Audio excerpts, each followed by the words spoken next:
3, 2, and a 1.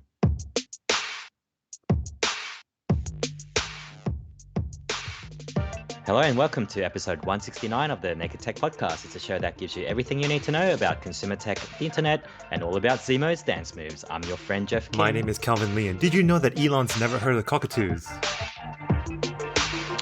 Maybe 3 of them. As in Oh, cockatoo. God. This is what No? happens when we take a break for too long. It was a good break. The Enjoyed the dad break. jokes seep in. Mm. Yeah. I don't understand the context of that comment, Kelvin. Please explain. We're going to cover that in today's episode, where we're going to talk about a couple of random things. But it's been that kind of couple of weeks. I think with Apple launching their new hardware / software / who knows next week. We'll probably have more of the usual programming, but this gives us a chance to cover a couple of things that has, made the news in the last couple of weeks. Well, if by news you're talking about monkeys playing 80s computer games with their brains, then let's start with that. How can I say no to that? So the first part of today's episode is going to be Elon flavored. Gotta love that Elon flavor. That Musk. My favorite kind of flavor. The musky flavored Elon. Maybe I can start with a clip. Yeah. All right. See, this is Claire Riley from CNET. As you can see, Pager is amazingly good at mind Pong. Elon Musk's Neuralink has just unveiled its latest brain-computer interface, showing a 9-year-old monkey named Pager controlling a game of Pong with its mind, all thanks to a Neuralink chip implanted in each side of its brain. Right. So I think we all know what Pong is. Were you born in the 70s or 80s? Yes. I think everyone knows what Pong is, right? I think, well, at least our listeners do. I just find it ironic that the monkey's called Pager, which is a piece of tech from the 80s and the 90s. Very Elon, isn't it? Very meta. So I guess 2020 was the demo of Gertrude the pig. I think that was the pig's name, Gertrude. And we heard that, as the pig was sniffing around, and there's the photo of that event last year with the masks on. In 2021, they've gone a step further, and the demo is with a 9-year-old monkey called Pager, as you said. And there's a couple of things. Did you watch the whole demo, by the way, Kelvin? No. Take us through it. Okay, so the whole thing about Neuralink is a brain-to-machine interface, or BMI. And they're experimenting, or they're putting electrodes. I think the technical quote was 20th of the width of a human's hair. So there's over 1,000 electrodes connected into an entity's brain, let's say. For now, it's a 9-year-old monkey. And I guess with the pig example, it was able to demonstrate that every time it sniffed something, like according to its brain waves, it knew what it was doing. So the demo was pretty clear. Like every time it was, smelling something with its snout, then the buzzer would go off because of the brainwave activity. In a similar vein, this is a few steps on top of that. So the monkey was incentivized with I believe it was a banana milkshake in a straw. So it worked out. It had a computer screen. There was like a joystick, a very simple joystick, or it could have been like one of those like roller things. I'm not sure. And the monkey started sort of working out that if it performs certain tasks, so move a ball, like a pixelated ball on the screen to some orange square area with using the joystick, then the straw would be activated and you can, have a bit of a treat. And it didn't take very long for it to work out. And we're talking about, minutes for it to be able to, work that out. Now, and then the part that I'm not entirely clear is how they train the algorithm to pick up on those brain activities. And so if the intention of the monkey is to move the thing left, then certain neurons in the brain would fire up, and basically the computer just learns that pattern, right? And then it went a step further. So what you're seeing on screen there is that initial The training. game, the training. So it's a simple, left basically is sucking on the straw, and whenever it's successful, so it hits that orange square, then I think it can suck on that straw. Yeah. Very cute, very cute. Yeah. It's what not do the you wanna say first about time. it? I mean, we've used animals to sort of look at, this whole stimuli response thing with Pavlov's dogs in the 70s and everything. So it's a big step. I don't know how Elon finds the time to do all this stuff, but he's getting close, scarily enough. Yeah, in terms of the task and the exercise, nothing new here.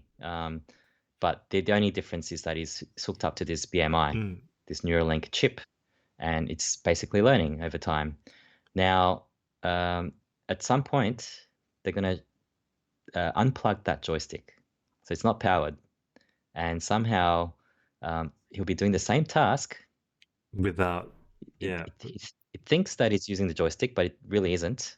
But it's actually using the pattern recognition from what it's learned in just a few minutes, or the modeling of what it's learned, and is literally using his brain, or the intention of his mind, his or her mind. Pager? You want to say her?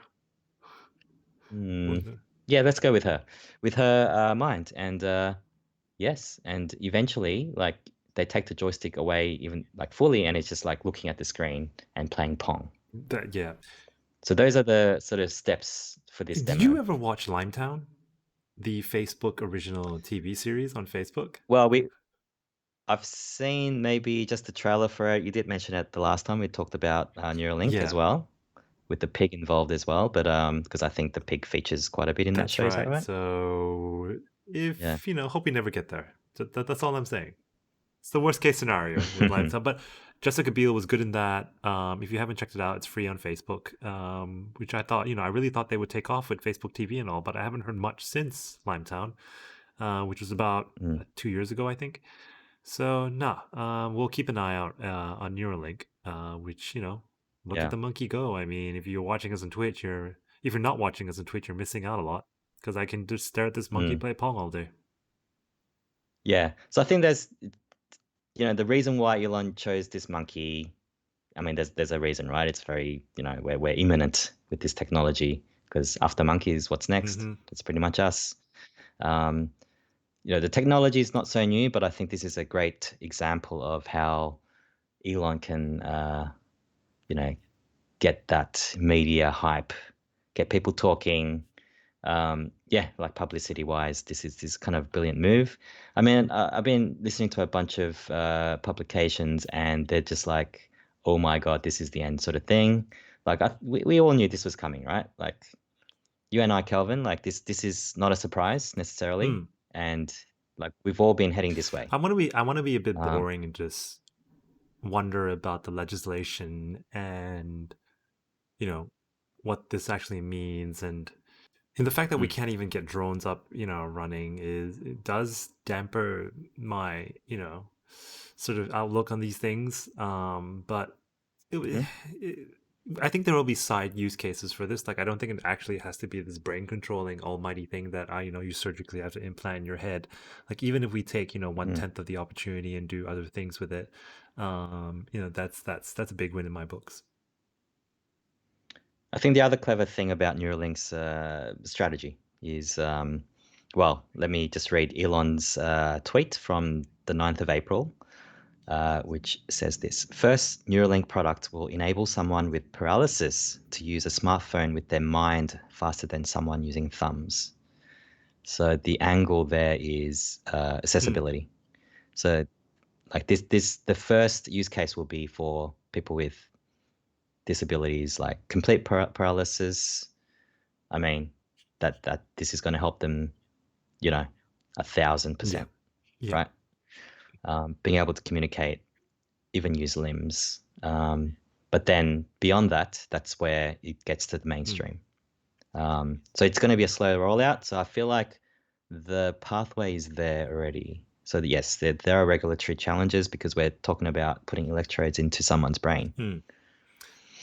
But like I think doing it this way, like accessibility first, would make that a little bit easier for them. No, I think his heart is in the right place. Well, I don't even think it's because of that, right? I think it's more of a strategic Yeah. play. But I mean, he's a nice guy, I Yeah, guess. I see where you're overall. getting. He's pulling the Yeah. heartstrings to try and get this tech across the line. See, And it's a smart thing Yeah. to do. Yeah, it's a smart thing to Yeah. do. Yeah. I think from Neuralink, we can move on to Elon's next big game changer, Starlink. If you didn't know, Starlink is Elon's satellite internet service, which promises to provide internet to rural places all over the world. It's now live in Australia. So it's funny, we just talked about Neuralink and how he's using accessibility as a sort of PR message, I guess, to get things across the line. It very much is sort of that same message here. So for $700, you can buy a satellite or a dish that gets sent to your house, and you can be part of the beta program. So, how fast is it? We all know that the national broadband network here in Australia is really bad, particularly for people in rural areas. They typically have to put up with 4G. It's fast, but there's also a lot of latency. It's really fast now. So there was a good example here of a user based in Canberra. He had a clock speed of 344 megabits per second. Your Wow. typical, NBN service, is anywhere between 100 and 250 now. So this is way faster than that, and this is wireless. But obviously, I think we need to take into consideration there's only a handful of people on the network. What was interesting was in the first 24 hours, he had speeds between 150 to 250, but he also had an outage of 20 minutes because the view of the satellites were obstructed. So that's something I think people can think about when it comes to satellite internet. That if it's a cloudy day or for whatever reason, the view of the dish is covered, you're not going to get any internet. Yeah. I'm interested in finding out about like the regulatory part of this. So how can a company like Starlink just come into the Australian skies like that? Or is like when you get to a certain altitude, maybe it's not part of any sovereignty. Yeah, so there is this satellite internet isn't new. What is new is, for example, if you look at a card provider like Sky Muster, their satellites are about 36,000 kilometers above the surface of Earth, whereas Starlink is only 550 kilometers. So Whoa. that's a Okay. huge difference. Yeah. There's a cool That's why it's so correct, fast. but there's also a cool image here of all the low orbit satellites. Just if you look up in Australia, and Okay. it's insane. To describe to our podcast listeners, it's like there's a map of Australia, and there's like all these dots all over the place. Like there are satellites everywhere. I don't think that's to scale though. No, I don't think that is to scale. So there are about 1,200 Starlink satellites, and because he also owns SpaceX, Elon can continually send more and more satellites up there, and that is the plan.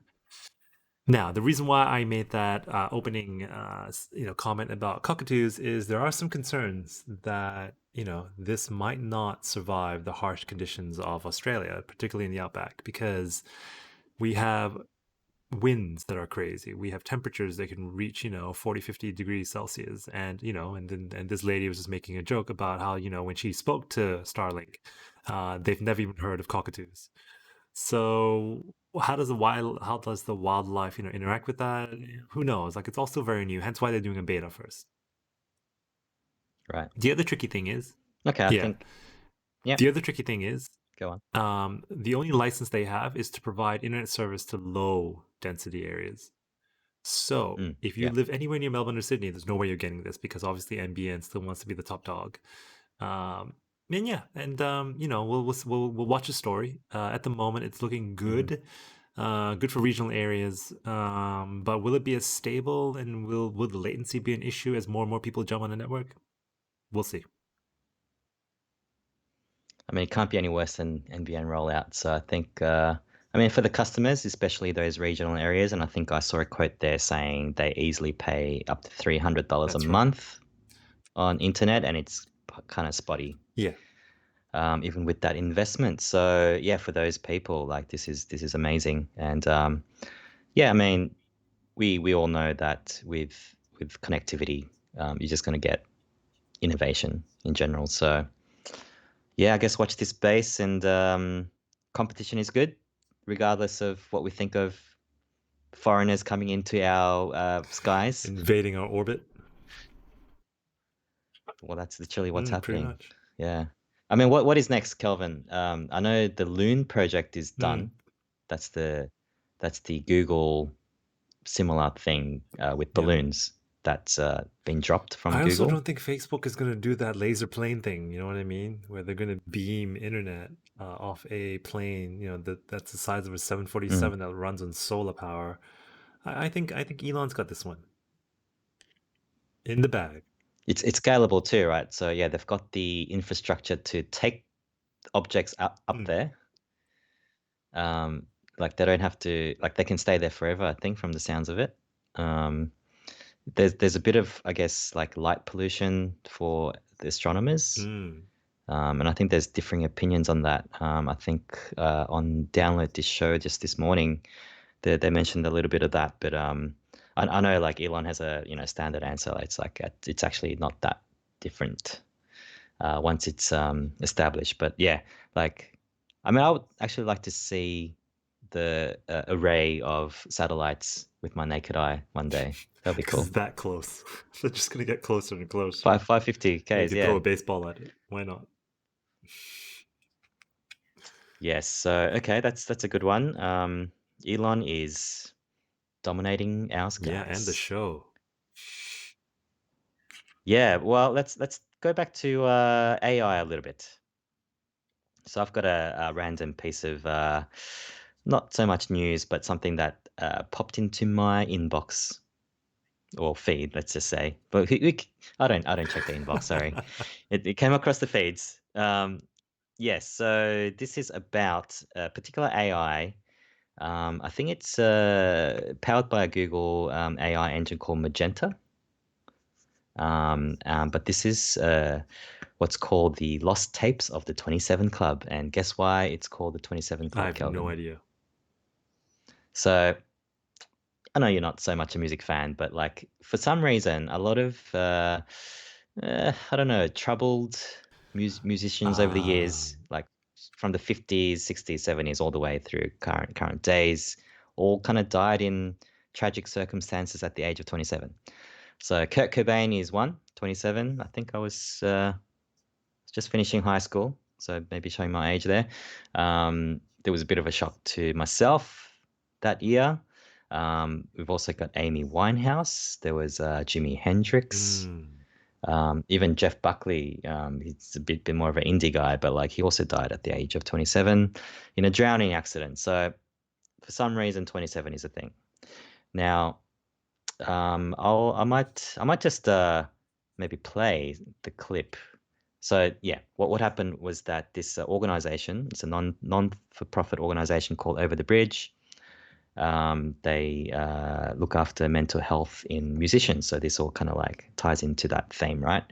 And yeah, they taught this AI Magenta, hours, and I think I read maybe 100 hours of like say Nirvana. And it, analyzed, and this is what it came back with. So it wrote this and performed it.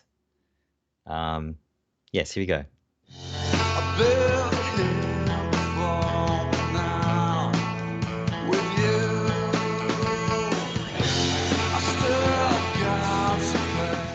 So you hear that, and immediately you like, even from that first bar, like that's Nirvana, right? It's almost taken the essence of Nirvana, all those albums, and just put it together. I was trying to listen to the lyrics. Does it make sense? Okay. No, even that part is like gibberish. Accurate. Because Kurt just okay, so it hasn't. They haven't fed it like the English language. It's just tone and music. Okay. Well, I've got a second example, so I won't say who it is just yet. It is obvious, but like, listen out for this one. Well, you know got no idea. I got nothing to say. It's all wrong. I mean, that's very accurate of Amy. Hmm. It's actually not her though. It- So this is like a audio deepfake. yeah, it sounds too polished almost, like no crackling. But her albums are polished as well. So even Yeah, that essence of the production yeah. value, it's worked out. Yeah. No, it's and those lyrics make sense. It's not like, you know. She has no idea. Yeah. No, this is creepy. This is like it can almost take over real music, you know what I mean? Real music writing and production, and eliminate the human Yeah. in the process, I think. I mean, that's one angle. Yeah, like obviously, if it's too close to the real thing, it's always going to be that what do you call it, the uncanny valley, even in audio format. Like deepfakes are like apparently there was a Tom Cruise deepfake going around. I mean, there's always a Tom Cruise deepfake going around, but like this, the latest one was particularly scary. Yeah. I haven't seen it yet. Have No, you? I can look it up. Okay, maybe you can look it up at a later Yeah. time. But yeah, so definitely there's some, you know, nefarious thing that people can use. This is just so going back to this organization, and I've got a link to them in the notes. I might bring it up myself. Yeah, so they deal with mental illness, which is a very and obviously the music industries has been, you know, decimated Mm. in the last 12 months, especially. In Australia, it's starting to come back. I'm actually going to a show tomorrow night, and for the first time, we're standing and dancing. Woohoo! But yeah, overall, globally, and America, I guess especially, like it's been a tough thing for musicians and people in the music industry. So it's not just the musicians, but like even even the bar people, bar staff, the helpers that make the whole production happen. So this organization helps them. So I thought it was kind of clever to put this out, the lost tapes of the 27 Club.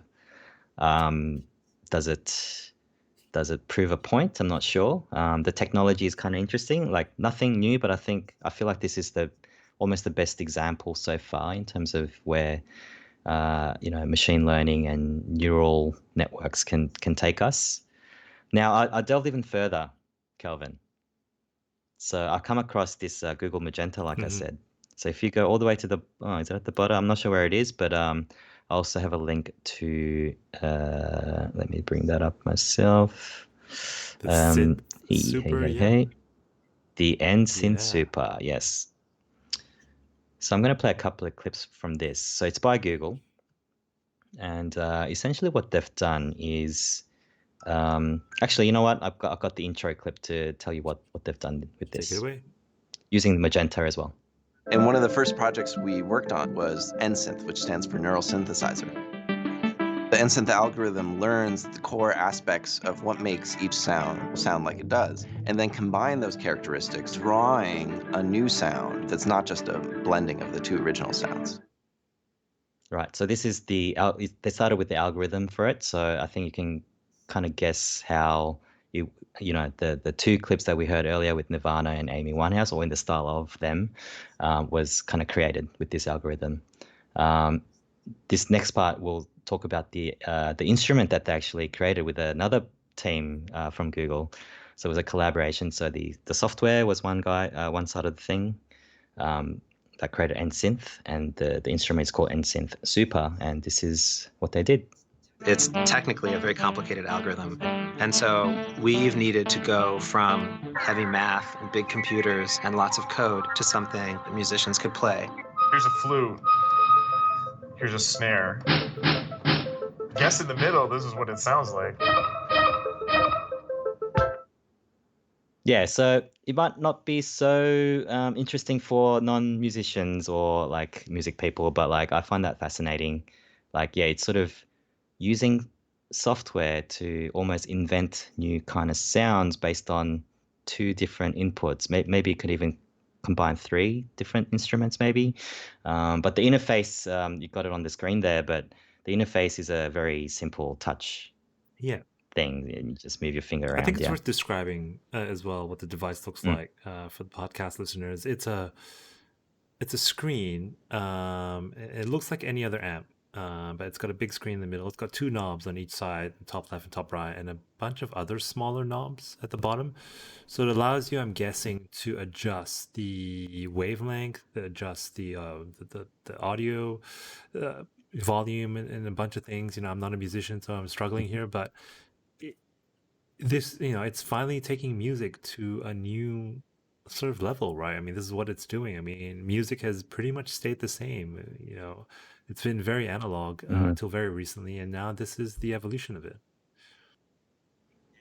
Yeah, and it's happening with neural networks and machine learning, which is kind of the crazy part of that.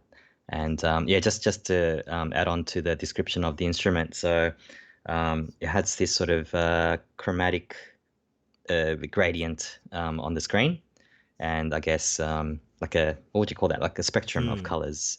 On one side, it would be you can map it to, say, the flute. As per that example in the clip, and on the other side, maybe at the bottom, is the snare, the drum snare. And if you sort of put your finger in the middle of those two things and kind of almost like draw a line, then you get that combined sound that you heard, which is like not quite flute, not quite snare, but it's a The flare. flute. Oh yeah, that's better. That's even better.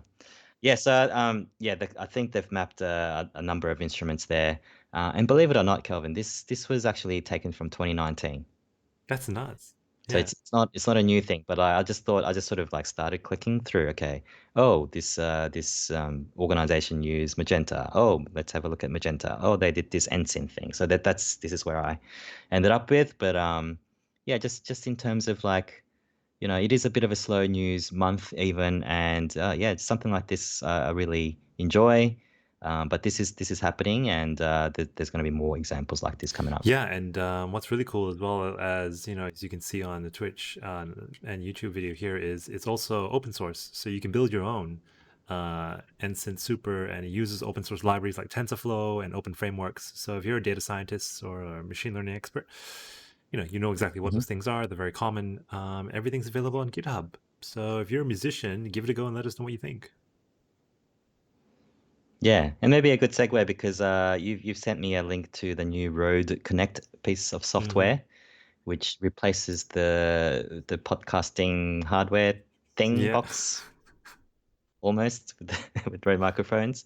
Imagine using something like this for recording our podcast with samples and things like that too. So No. yeah, Can't wait. all coming together. Yes. From that, where do we go? Is that it? Well, I think since we're in the audio space, before we jump on to more NFT news, the one story that did catch my eye, during the last couple of weeks was Spotify. So I'll let the clip play through. It's from Linus Tech News, and then we can chat about how if it's a stupid idea or a good idea.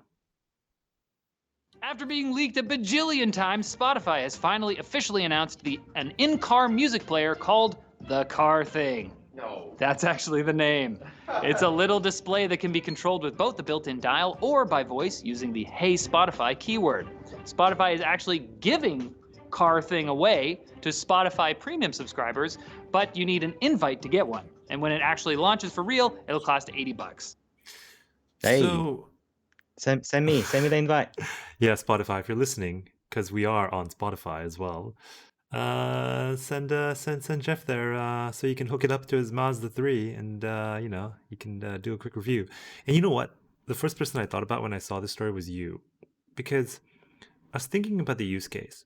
So I have, Android Auto or, in the car, so I don't have any use for this. I hook up my phone. If I play Spotify, I get a touchscreen where I can actually control the music, or, I can go left and right, up and down. But for people like yourself who drive older vehicles, and it's, you might not spend a lot of time in the car, it's kind of pointless to upgrade your entire audio system just to do this. This is kind of viable, right? But it's a lot more expensive than I thought it would be. Yeah, I get your point. So if you had one of those, like a newer car with a big screen, like you're saying, and CarPlay or Android Car or whatever it is, like why would you use this? I Yeah. guess. Okay. Yeah. I mean, like I could also, I mean, just as easily. I guess I don't have the big knob that you can play around, like a physical knob, as in the control wheel. How many times can you say knob? Come on, I know. guys. Knob. Nibble knob is nuts. Yeah, interesting. Well, if I can get a free one, yeah, I'll try it out. As long as we can still play podcasts, not just music, because that's what I listen to in the car I these know, but you days. can say "Hey Spotify" now, which is a thing, which is new. I think this is a start of a new wave of devices that will come from Spotify to challenge, Apple and Google and Amazon, because a lot of those devices depend on Spotify to play music. So Spotify probably just said, "Hey, you know what, guys? Why don't we take a bit of this IoT space and see what we can do with it?" And I think like this is their soft entry into their own speakers and their own AI. Surely they partnered with a manufacturer for this, or It's no? not clear at the moment, but this very much looks like their own OS. It's very sleek and minimal, and yeah, I guess has that Spotify because aesthetics. you don't have to just put this in your car. I think Spotify is a bit weary about going too gung ho with this into the home because that will piss off the people who pay them, e.g., Apple, Google, etc. But you can put this at home and just control your speakers, right? I mean, there's nothing to stop you from doing that. It controls your phone, I'm guessing. But it's a lot safer, than playing with your phone, I guess. And it's right in your face if you don't have your phone hooked up like an Uber driver on the top left or top right of your view. Yeah, just a bit too expensive for my liking. But if you've tried this or you have one coming, let us know, and we'll love to hear to see what this is all about. And I can't decide if this is a good idea or not. Just in the home, so the spot hub, the spot nest. I don't know whatever they're called. I mean, like I always thought. I mean, like other companies like IKEA are partnering with Sonos, and that sort of thing. Yeah, interesting. Spotify using their own devices. It feels a little bit like Facebook, making their own phones. You know what I mean? Yeah. Just doesn't feel quite right. Ooh, yeah. Interesting space though. I think they'll have to find a niche play for this, and they definitely have. So I can't wait for it to go out of beta and see if people actually buy this. But 80 does seem a bit steep considering you can just do this on your phone. Yeah, totally. But who knows? There are Spotify lovers out there. Let us know if you're one of them. All right, so let's do a bit of an NFT roundup because I guess there's there's a whole news cycle almost daily with NFTs. What have you collected over the last month, Kelvin? You know what? It's a bit of a mixed bag. What I can tell you is I've had people on LinkedIn, but also just family, just ask me what an NFT is. So it's definitely hit the mainstream. And there's a lot of talk at the moment. Articles I never clipped because I think they're all a little far-fetched about, I think there are a lot of people who want to put it down now. I think they're all saying that, the resources needed to be able to generate the tokens and for blockchain in general isn't great, blah, blah. I think there's a lot of people hating on it at the moment. So it's gone full circle, right? I think there was a lot of hope, a lot of money, and then now it's gone into the hate phase of the technology. But just more and more things are jumping on the NFT. There is Godzilla versus Kong, the movie, is now an NFT. You've got the company that makes the bobblehead is now generating a whole new lineup of NFT products. And which kind of makes sense because they're collectibles. Yeah. The other strange one is basketball highlights. The clips to basketball highlights. So if you think about the dunk competition that Jordan was in, that iconic dunk from the free throw line, I think that's going to be NFT and be worth hundreds of thousands of dollars. So the NFT train hasn't really slowed down. In fact, it's just picked up. Just with that one. just with that one. So yeah, the top shot is one of the Yeah. original sort of kind of powered the movement, I guess, all the way back in March, Wow. because that's when it started. Maybe late February. No, that's when I joined Clubhouse. Anyway, NFT was not too far after that. Now the NBL, which is Australia's basketball competition, which is like fast becoming the second best competition in the world. Apparently, I don't totally agree with that, but we had guys like LaMelo Ball, Ball out in Illawarra now doing things, although injured, and in Charlotte. Probably will be the rookie of the year still. So it's being noticed, but NBL is getting on that hype train. And I think I like the thinking because, we like, collecting rookie things, right? Cards or NFTs. So this is because in the case of LaMelo Ball, he came to Australia before he became an NBA rookie. So this is even before he becomes a rookie. So the thinking is, well, if we have a highlight clip of someone like that in Australia before he goes to the NBA, in theory, it's going to be worth even more. Yeah, it can only get bigger. Anyway, but yeah, I'm with you. I think the bubble will burst fairly soon. I would say before the end of June. I'm going to say. Yeah. I think after that though, it's going to be the interesting time because that's when the real use cases will arise. Things like smart contracts, as we talked about last time.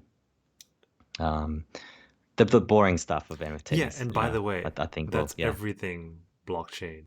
Anything blockchain related, you will see this huge spike, and then you get things like the crypto winter. Everyone loses some money, and then all the interesting things happen because the hype train's over, and people can actually afford to start looking into the investments and how to properly use blockchain. Anything blockchain related gets it is the definition of a hype train. So is the thinking with that the crypto winter? Did you say?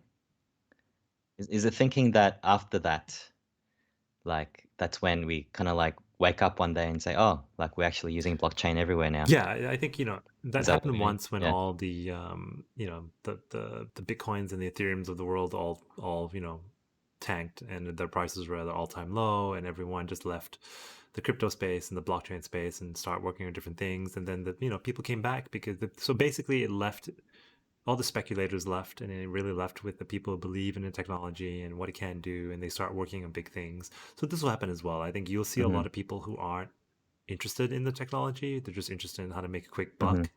They'll all throw money at this. It will all blow up, and then the people who get left behind are the people who are interested in technology and want to take it further. So I think that's basically the what it's trying to describe. Sure. I think realistically, I feel like maybe the analogy here is cashless or what do you call it? Tap and pay. What do you call that technology? NFC, contactless payments. Whatever it is. Well, we're paying with our phones basically, right? So it did take a pandemic for us to be pretty much 100% overnight starting to do that, and QR codes even. I think there was definitely a phase in the before times where QR codes, why would that work, right? But then next thing we know it, we're all using QR codes. My mum's using it, that sort of stuff. So I think the same thing will happen with NFTs or the blockchain. Maybe we'll start buying cars with NFTs, not NFTs, but on the blockchain. Yeah. That makes any sense. I remember, not too long ago, there was someone in Singapore who paid for a new car using his bitcoins. So it will happen. It just needs more momentum, and I think NFTs is one piece of the puzzle that will get more people to understand, how it all works. So that is episode 169. Thanks for tuning in. It's a bit of a random episode. We hope you enjoyed learning about it, about all these things as much as we did. Feel free to check out the other 168 episodes on the nakedtechpodcast.com. You can find us on all the major social networks. Let us know what you think. Do you have any show ideas? Let us know. And that's Kelp out. Jeff out. And who's Jack? Didn't sing. Kramer. You didn't sing, Kelvin. I don't know. You said you were going to sing. I don't know. Sorry, I was I just rewatching our last I episode can't again. beat the AI, man. What can I say? No, you know that girl that sang in her report? Oh. It's like, "Oh, da, da." Do you remember that one? Wait, now I gotta play it. Is it last episode? It was the last episode. She was describing maybe Kings of Leon, Yes. Yes. Album yes. drop. Hang on. and then she started singing. Let's see. Let's see. What do we got here? Okay, let's go. Let's go full meta. Just play a YouTube video of us. That's quite popular on LinkedIn, man. Yeah, I tell you, man. Riding the NFT wave. I think I have to play it, don't I? No, I'm just listening from my end. Well, Oh. if you don't want to stay, to watch us, thanks for tuning in. I'm going to stop recording now.